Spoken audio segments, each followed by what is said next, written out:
کی پاکستان میں یا تو انٹیگریشن ہو رہی ہے یا ان کی سروسز جیسے پے پیل کی ابھی ایک انٹیگریشن ہو رہی ہے پیونیر کے ساتھ، تو وہ پاکستان میں اس کی سروسز آ رہی ہے. یہ ایک بہت بڑا مطالبہ تھا فری لانسرز کا. فری لانسرز کا جیسے ابھی شہزاد کہہ رہے تھے اور انہوں نے بہت اچھا پیرامڈ کی مثال دی تھی، اسی طرح یہ بتانے کی ضرورت ہے کہ ان کی سکلز کس لیول پہ ہوں کہ جو باہر کی جن مارکیٹس میں ان کی رسائی ہو رہی ہے اس حساب سے بھی وہ کما سکیں. تو وہ ٹریننگ اور وہ ویژن دکھانا، وہ اپروچ دکھانا، وہ ذہن بنانا، ذہن سازی کرنے کی بھی ضرورت ہے. جب یہ ہم کوئی ایک یا تو ٹیکنالوجی پارک بناتے ہیں یا انکیوبیٹر بناتے ہیں یا ای سینٹر بناتے ہیں، اس کا ایک فائدہ یہ بھی ہوتا ہے کہ اگر ایسے فری لانسرز 2 3 4 8 10 یہ جب مل کے بیٹھتے ہیں کام کرتے ہیں تو ایک دوسرے سے بھی سیکھتے ہیں، تو یہ سب سے بڑا فائدہ ہوتا ہے. تو جہاں ان کی پیمنٹس کے مسائل ہیں، جہاں ان کے ایکسپوجر کے مسائل ہیں، لوکل لیول پہ کبھی کبھی ان کو پہلے بینک اکاؤنٹس میں مسئلہ ہوتا تھا، لیکن اس میں بھی اسٹیٹ بینک نے بہت اچھی ہدایت دے کے پرائیویٹ بینکس کو ایکٹیو کیا، اور آج ہم دیکھ رہے ہیں کہ سارے پرائیویٹ بینکس ایکٹیو ہیں فری لانسرز ایون ان کی لیکوڈیٹی کا مسئلہ حل کیا. میرے خیال 20% تھی، اس کو بڑھا کے 50% کر دیا اسٹیٹ بینک نے. وہ ان کے ایکسپورٹ کی جی اس میں یہ ہوا تھا کہ، اور یہ بڑا اہم مسئلہ ہے، پاکستان میں ڈالر اس طریقے سے انفلو نہیں ہو رہا آئی ٹی ایکسپورٹرز سے، بھلے سے فری لانسر ہوں یا آرگنائزیشن ہوں.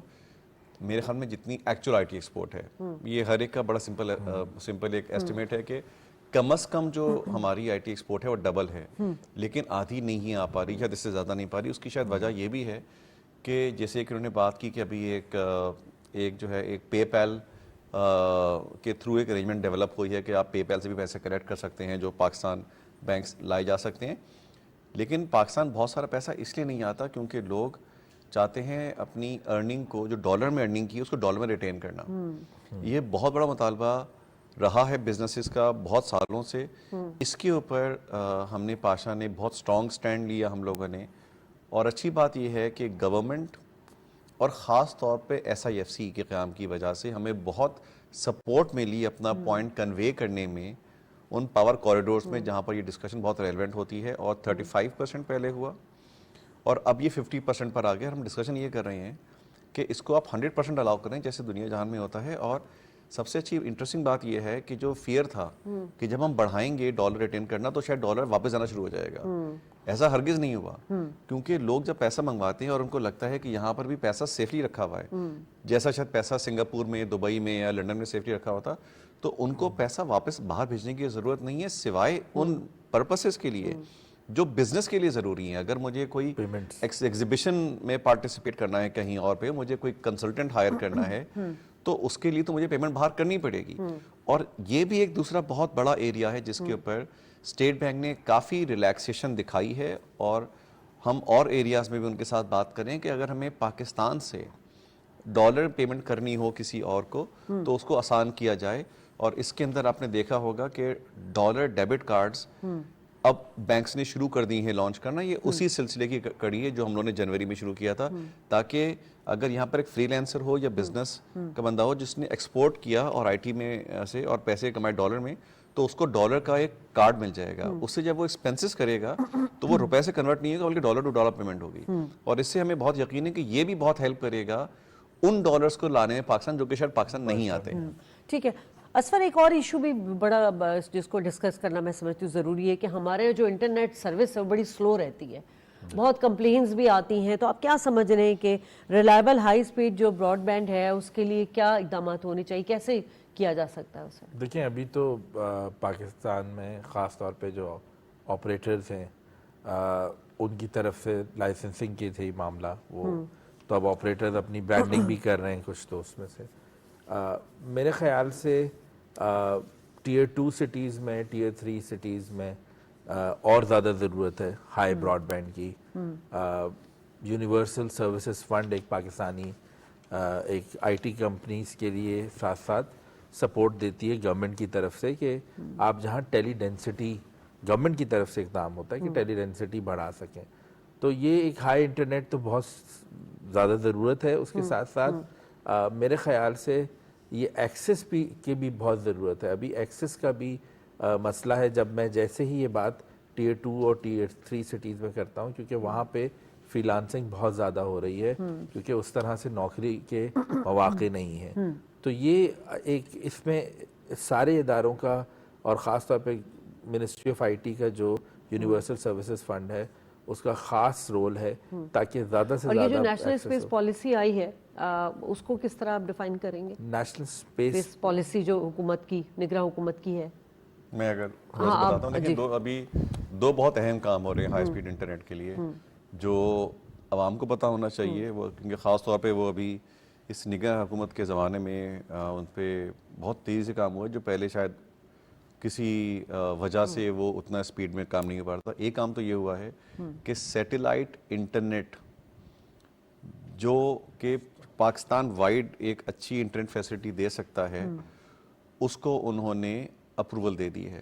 تو اب جیسے ایک زمانے میں آج سے کچھ سالوں پہلے سیٹلائٹ کمپنیز پاکستان میں جو ہے وہ انٹرنیٹ سروس پرووائڈ کریں گی. ایک کمپنی آئی تھی امریکہ سے اسٹارلنک اور اس وقت وہ جو ہے اس وقت کیونکہ لائسنسنگ کوئی رجیم ایگزسٹ نہیں کرتی تھی تو اس لیے وہ رک گیا تھا کام. اب اس پالیسی کے آنے کی وجہ سے وہ کام ہو جائے گا اور اس کی وجہ سے اچھی بات یہ ہے کہ اس آمدنی کا 6% حصہ R&D میں جائے گا. ایبسولوٹلی. تو ایک تو سیٹلائٹ انٹرنیٹ سے فائدہ ہوگا, یہ ہمیں بہت ہائی اسپیڈ انٹرنیٹ مل سکے گی. دوسرا جو ہے ایک اور کام ساتھ ساتھ ہو رہا ہے وہ ہے فائبرائزیشن. جو فائبر آپٹک جو ہے پاکستان میں اس کو جو ہے اس کا جال پھیلایا جا رہا ہے, اس میں ایک بہت بڑا جو ایشو ہے وہ کہلاتا ہے رائٹ آف وے کا. رائٹ آف وے کا مطلب یہ ہوتا ہے کہ جب یہ فائبر آپٹک کو پھیلایا جاتا ہے یا بچھایا جاتا ہے تو اگر آپ صرف کراچی بھی لے لیں تو کراچی میں کچھ زمین ریلوے کے پاس ہے, کچھ کینٹ کے گرفن کینٹ کے پاس ہے, کچھ KMC KDA کے پاس ہے, کچھ کسی کے پاس ہے. تو ہر ایک کی اپنا پروسیسز ہیں, اپنا ٹیرف ہے, اپنی پرائرٹیز ہیں.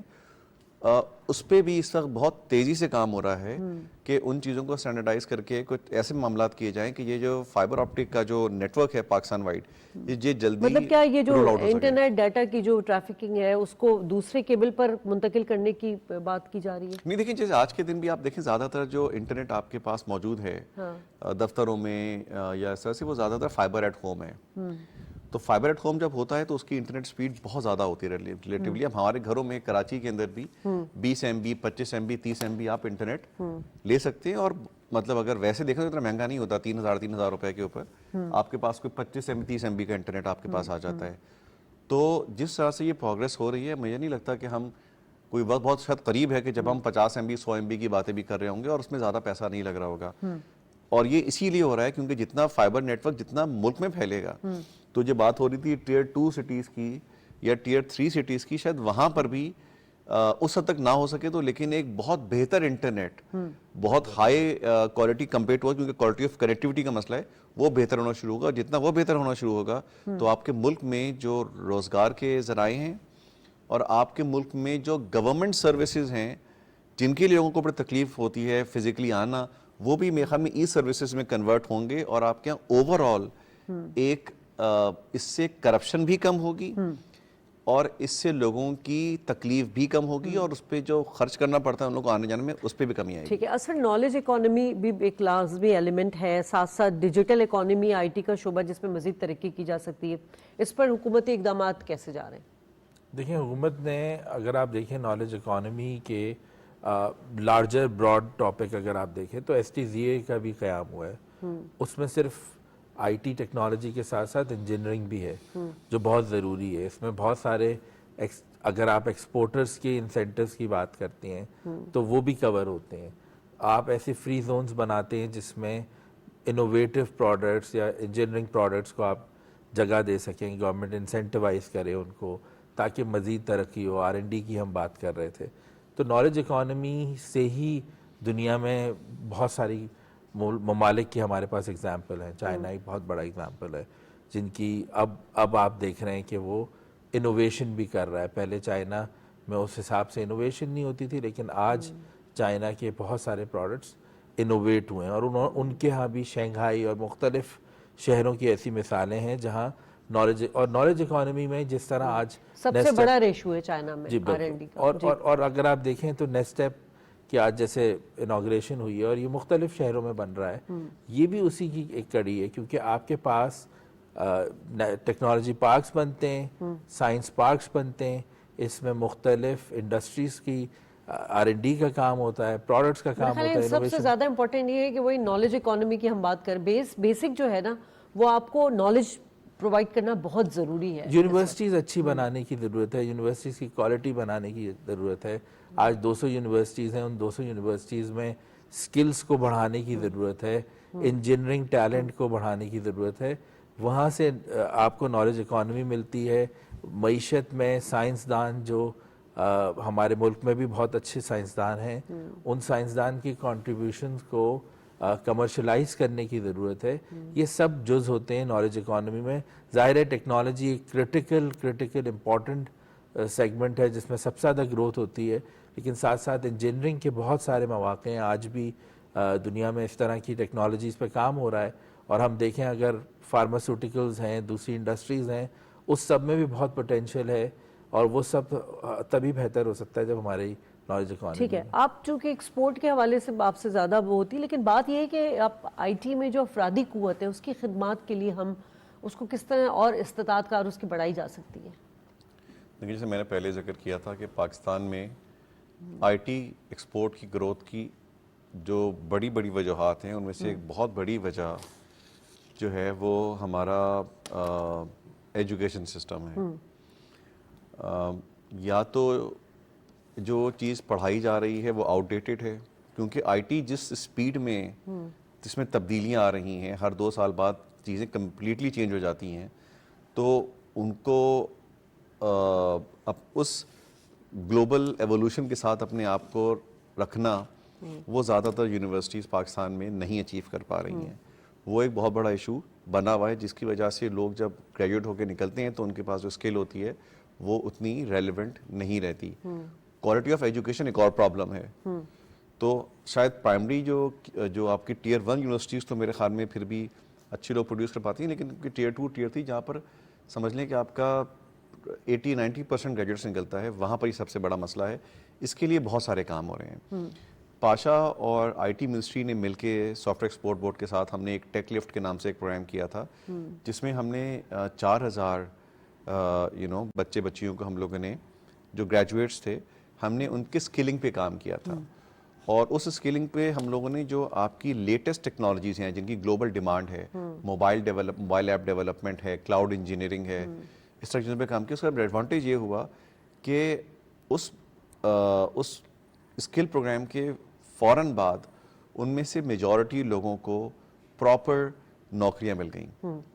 تو اسکل ڈیولپمنٹ پہ فوکس کی ضرورت ہے, اور ایجوکیشن کو گلوبل جو اس میں چینجز آ رہی ہیں اس کے ساتھ اس کو الائن کرنے کی ضرورت ہے. ایک چیز بس میں ایڈ کروں گا, جو بہت اچھا کام کیا ہے گورنمنٹ نے, وہ یہ کیا ہے کہ جو نیفٹیکس ہیں ووکیشنل ٹریننگ دیتے تھے, آج وہ آئی ٹی کورسز بھی دے رہے ہیں, تو یہ کام جلدی ہوگا. ٹھیک ہے, بہت شکریہ آپ دونوں کا. اور ناظرین, جس طرح حکومت اس وقت ترجیحی بنیادوں پر آئی ٹی سیکٹر کے مختلف ڈائنامکس پہ کام کر رہی ہے, یقیناً اس سے ہم جلد مستفید ہوں گے.